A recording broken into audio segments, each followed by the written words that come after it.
So this is going to be a series of videos. I'm sure I'm not going to get it all out in one video.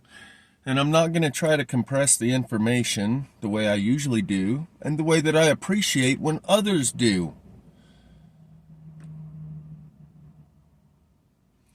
So this is going to be about a group of people, a network of people whom I've met some of, that live, that at least exist and interact with us in our world, but they're not from here. They're from somewhere else. And it would seem like this network of people are what you think of as secret societies, and the people who are embedding these messages within the movies and the music about these big picture ideas like the plasma apocalypse. And so I'm going to refer to these people as the backstage actors on the Truman Show. Those of us who are, the only thing we know is this world, and we don't know of another world or a way in and out of this world. We're like the Truman on stage in the arena. There are other people who come and interact with us that know a lot more about our world than we do. They're like the backstage actors on the Truman Show that interact with Truman, pretending to be just a normal person who's living in the same world as Truman, but they know the truth about the world that Truman lives in, and they're just playing their role. These backstage actors come out on stage and interact with us, Truman, and in this scenario I'm describing, this word picture I'm trying to paint for you, it's not just one person is Truman, like on the Truman Show. There's many of us who are Truman, and a large network of people who are the backstage actors. I'll also refer to them as the kindred of Elysium, because that's what Cue Ball told me. He said we call ourselves kindred. When I spent a couple days talking to these people out in Independence, Missouri. And I'm going to go over quite a few different people from these groups. That's why I say this ain't going to compress all into one video. And for a great part of the reason I'm even making this video and these series of videos is for my own ability to process and remember and reconnect with, reassociate with my own life experiences, not to convince or persuade you or anyone else of anything. I don't need to explain myself to you. I'm doing this as a favor to you and to myself to be able to process and remember much of the experiences that I had. And these experiences, my interactions with these people, mean more to me than the plasma fire, the airborne aircraft carrier, the black dot craft, the microchipped population, and the sun tunnel that got my channel wiped out.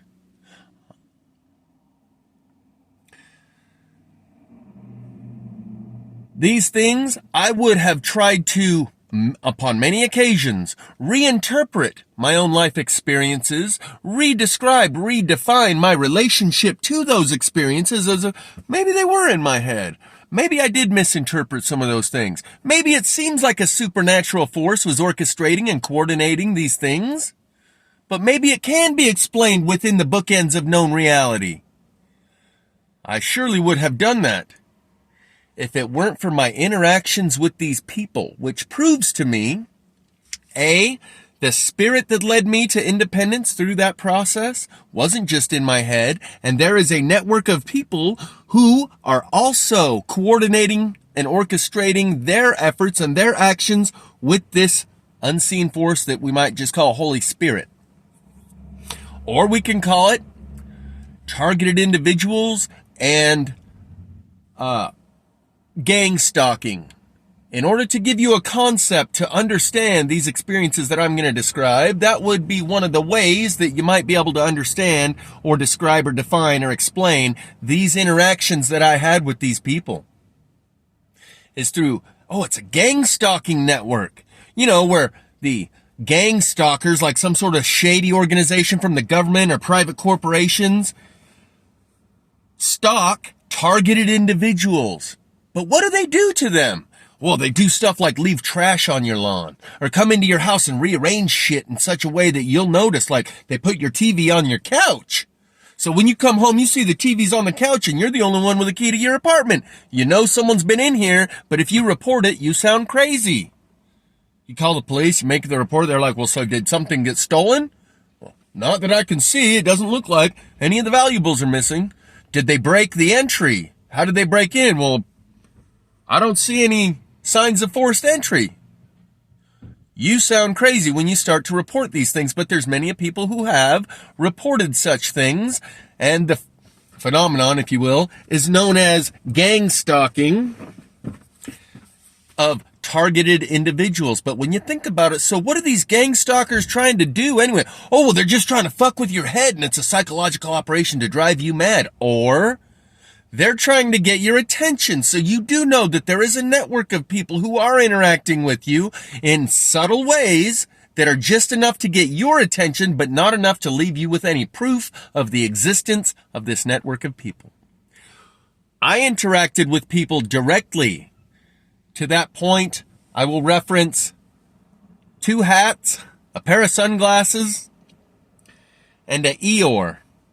Cue ball and ATM, couple guys I interacted with that we'll talk more about. They both left a hat in my car. One of them's just a brown ball cap. The other one is blue ball cap with a bunch of graffiti all over it, and the bill of the hat is frayed, like he had it for a while and he'd been wearing it for a long time. And all of the graffiti markings that were there with marker all over the hat showed that it was very personal. People that wear hats, don't just leave them in your car. People that wear hats all the time, which is evidenced by the frayed bill, they feel naked without their hat. They don't take their hat off anywhere until they get home at night when they go to bed. And the first thing they do when they get up in the morning is put it back on again, and they don't just leave it laying somewhere. 2 of them left hats in my car, cue ball and ATM. Becca left a Eeyore stuffed animal and a pair of glasses, like they all left something in my car on purpose. They gave it to me. They didn't hand it to me. They left it in my car so that I would have it, so that I would know these were real people you interacted with, not just delusions. And that seems to be part of the purpose of our interaction. When I spoke with Cue Ball and ATM, was to give me something to remember, just enough that you know there is a network of people, and we know why you're here, we know who you are, just like the policeman who said, I know you're here for a reason, and you've been trying to do things your own way for a while, but you're in this guy's driveway at 3:30, 4 o'clock in the morning, and he's just trying to go to work, and you're out of gas. I don't want to tow your car, but unless we can find a way to get some gas in it and get you back on the road. And I'll tell you about the ways that I spoke to these policemen.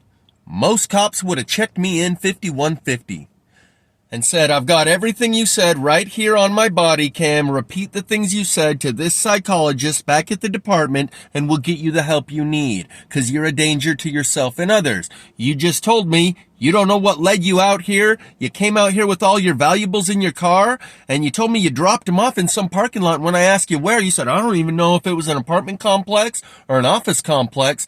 I was just led by the Spirit to pull into that parking lot and then unload all my stuff, and I did. This policeman recited part of the discussion I had the day before with a different police officer. He said, wait a minute, didn't we run into you in the gas station yesterday? I said, yeah, in the gas station parking lot. Didn't you say you were going to be at the Giacomo campground? I said, yeah, but I didn't have the $15 to get a campsite. That officer that I spoke with the day before, when he asked me, what are you doing here? I said, I'm here for a wedding. I'm with the father of the bride, and it's going to be a star-spangled celebration.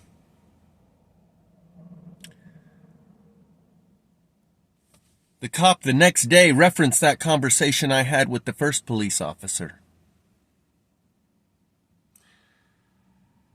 I'm going to go over all these people that I interacted with, but it's a bit like the movie Elysium and a bit like the movie Jupiter Ascending, where at the first of the movie she says, technically I'm an alien. And then she's telling you this from the end of the movie perspective. After she's had all these experiences that alienate her from society, she's no longer just a regular person. it is from that perspective that she tells you right at the beginning of the movie, technically I'm an alien. And then they start at the first of the movie and show you how she was just a regular janitorial worker, cleaning toilets, regular person, just like you and me. But then by the end of the movie, she meets these people that live somewhere else and that have shown her things and led her through these processes of experience that lead her to say, technically, she's now an alien. When at the first of the movie, she's just a regular person. And when these people interact with her, she's like, no, you got me mixed up. I'm not the guy. I'm just a regular nobody. You must have me confused with someone else. And they say, no, we know who you are. And through her process of initiation, she comes to know this other society of people that interact with our world, that are essentially harvesting, cultivating and harvesting. That's what they call it. Have you ever watched a harvest? Remember how many times I said this is the holy harvest? We're in a culture of consciousness that is being cultivated. In that movie, they're cultivating and harvesting some special magic liquid that most people would associate with adrenochrome that keeps them youthful type shit. And by the end of the movie, someone asks her, well, now that you know all this stuff about Earth and the people that live here and the place of people that don't live here, you gonna tell them? She's like, tell them what? Are you kidding? They'd have me locked up. And I should probably follow such words of wisdom and sound advice. But here I am, telling you about my interactions with these people that have proven to me that they're not normal people. They're like backstage actors on The Truman Show, who interacted with me in such ways that it proved to me, the spirit that led me there isn't just in my head. Nor can I chalk up all my experiences to, well, sometimes you do randomly stumble upon a microchip in your head and you're part of a microchipping program. Okay, you stumbled upon that. And then a couple months later, you did stumble upon plasma fire and no one else in the world seems to be able to see it. But that's possibly explained within the known parameters of reality, in the bookends of known reality. Then it would have gotten a little harder to just chalk it up and explain it away and normalize it and minimize it so I can forget about it and move on with my life when it comes to the sun tunnel video that I took a month before I went to Missouri in about March of 2019, March 13th, March 16th. And they erased my whole channel, the previous 8 months worth of video. That's a little hard to chalk it up to. Okay, so you stumbled upon a microchip in your head and then plasma fire that no one else can see. And then you filmed a sun portal opening up a Stargate. And they wiped your channel out for it, like it violated national security and international security. All the people that come and go through that portal are not going to allow you to show the people here in this world that think that this is all there is, to show them that there's another world and there's the doorway right there. No matter what platform I would have tried to upload that on if I hadn't already erased it. This was before YouTube censorship, so once I uploaded it to YouTube, I thought, oh, I've got a copy of it on my YouTube channel. I don't need to keep a copy anywhere else, so I deleted it. They deleted my channel, the whole channel, within less than 24 hours of uploading that video. Locked it up. Said it looks like you're in violation of YouTube guidelines and community guidelines and standards. Locked me out of my channel. 12 hours later, they sent me an email and opened the channel back up again. Looks like you're not in any. After further review, we've discovered you're not in violation of any of our community guidelines and standards, and we apologize for any inconveniences. But there were 0 videos and 0 subscribers. I had 555 subscribers the day that they erased it, and I was gaining about 10 subscribers a day. This was before censorship and the algorithms went into high overdrive. That was about March 13th. They wiped my channel. So when I, on April 19th, went to Missouri, I only had about 35 subscribers that came back after they wiped it all out. Within the next week or two, 35 subscribers returned and resubscribed. That was about March 15th that I filmed the sun tunnel. Couple weeks later, the airborne aircraft carrier, where I zoomed into the Santilli telescope of KC Kidd and revealed what appears to be machinery in the sky. 2 weeks later, April 19th, I'm headed over to Amber's house, my ex-girlfriend, following the spirit, knowing that I'm about to get the fuck out of here and you're invited to come with, but she decided she's got more important things to do, and I said I ain't got time. On my way over to her house, I'm filming these clouds and saying they look like dragons. And when I get to her house, I'm like, look at this video. I just filmed it on the way over here. Let's go outside. I'll show you these things in the sky that look like dragons that everyone else just sees as clouds. And when I'm showing her, look, I just filmed this on the way over here, she looks at the video and says, what is that you got little black dots on your screen. And I'm like, quit trying to distract me, because that's what she's like famous for. Turns out those little black dots on my screen are hovering there in the sky. Once I took another look at the video, I realized, holy shit, what are those little black dots on the screen? And when you zoom in past them, they're out of frame. And then I zoom back out, and there they are still in the sky. So you know it's not a smudge on the camera lens.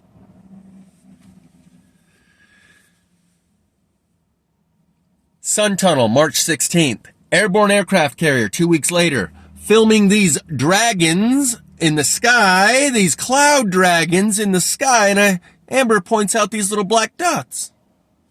They are now what I've come to call black dot craft, and what Custodian Files calls UAP dragons. The dragons had a big part to play with all of this. Custodian Files has since validated he's got about 6,000 videos. Each one of those videos has 5 or 6 different examples of these UAP dragons flying across the screen at the speed of a bullet, about 2,000 miles an hour. So there's at least 20,000 examples of these black dot craft. That's Custodian Files. Deadeye Customs YouTube channel has just as many examples of these black dot craft, littering the sky in the clouds, in the blue sky and elsewhere, but they're all still frames. And some of these still frame images, you can see hundreds of these things in the sky. So it's a little hard, but I probably would have been able to redefine it and redescribe it and try and reinterpret my own experiences and squeeze it into the bookends of known reality. Well, sometimes you do stumble across something that unravels all of known reality, like a microchipping population program that in everyone else's world, that doesn't exist. And then a couple months later, that was in April of 2018, by summer of 2018, I was showing plasma fire that happened in Spanish Fort Canyon. Another example that completely unravels all of known reality. Trees don't burn from the inside, if you ask any one of these people that are blind. But maybe you just stumble upon you get lucky occasionally. There's a broken clock that's right twice a day, right? But then I filmed the sun tunnel and they wiped my channel out, which proves it's not lens flares or a vivid imagination, but something of detrimental importance and a matter of national security. International security. All of the people from every country around the world, international security, all agree you wipe that motherfucker's channel out. Because we all come in, a very small select few elite come and go through that portal to these different countries and heads of states around the world. So international security has a protocol that was enacted and triggered on that day when I uploaded video of the sun tunnel. Microchip. Plasma fire, sun tunnel, followed by airborne aircraft carrier in March. They wiped out my channel in March. A couple weeks later, after they wiped out my channel for the sun tunnel, I revealed the airborne aircraft carrier. How well is your multi-trillion-dollar cloaking apparatus doing when just some guy with the spirit leading him can crack it with a cell phone? Shit. But I could have probably even chalked that up to, maybe you do stumble across phenomenon like this. Microchip, plasma fire, sun tunnel, airborne aircraft carrier, black dot craft in the sky that I filmed on the day that I went on this trip to Missouri where I was following the spirit on some sort of vision quest. But I could chalk all of that up. I would have tried and probably successfully reinterpreted all of my own life experiences and been able to try and redefine it, redescribe it, reorient myself in relationship to those experiences to where it's within the bookends of known reality and I can go on with life, with the rest of you, not as an alien, but as a regular human being in normal human life. If it weren't for my interactions with those people that showed me, we know who you are and what you're doing. Like the cop said, I know you're here for a reason, and you've been trying to do things your own way for a while. Cue ball and ATM. Cue ball said, while I'm going through all these experiences, explaining and describing what led me here to Independence, Missouri to meet with you, he's like, yeah. I've been through all that experience too, all those same awakening processes you going through. I went through them too. And there was a guy who helped me out through, he was kind of like to me what I am to you now, I guess. And he referred to that guy as a mentor. So he specifically and explicitly said that he, Cue ball, is my mentor for this initiation process that I'm going through, and that he had a mentor of sorts that helped him when he was going through his awakening process, and he said that he is, to me, kind of like what I am to you now, I guess. That's what Cue ball said. ATM, when I was defining and explaining all of these things, said, oh yeah, I remember when I went through my awakening. I thought I had to go wake everyone up. I thought I had to save everyone. I thought I was Jesus. Cue ball and ATM spoke with me directly for long enough. Most people would have been scared shitless of me because of the crazy whacked out shit that I was saying and the way that I was saying it. They weren't afraid of me. But Cue ball was afraid of running into the authorities here. When I pulled up next to that portable security camera on wheels, there's like a trailer with a security camera on it, and you raise the security camera up in the air of the parking lot, so wherever you want to take this security camera and set it up, there it is. And there's an image on the side of it that's an eyeball with two snakes, one going around this way and one going around that way, almost like the Ouroboros snake eating its tail, but it's two snakes, creating what is an eyeball. I made a video of that. Link will be in the description. But when I had him in the passenger seat of my car, I was rolling up to that security camera to show him. And he's like, no, don't go over there. Every time it flashes, he's putting his hat down and shit. Every time it flashes, it takes a camera, takes a picture. Don't go over there. Don't go over there. And I went over there anyway. I said, look at that image on the side of that camera. I'm security. Okay, yeah, I see what you're saying. Can we go now? He was very nervous about running into the authorities here. Maybe he doesn't have a birth certificate. Maybe when they pull his fingerprints, they know who he is. Maybe it's like MIBs are looking for him because they know where he's from. He ain't from around here. So he ain't scared of crazy guy over here talking the crazy shit that I was, but he was concerned about running into the authorities. Another time that I noticed he was definitely nervous about running into the authorities is when we were sitting in the Starbucks. And I could tell I was making him nervous, not about what I might do, but that I was attracting attention from other people. And he's like, almost like he had warrants and he didn't want to run into cops, or he's got warrants.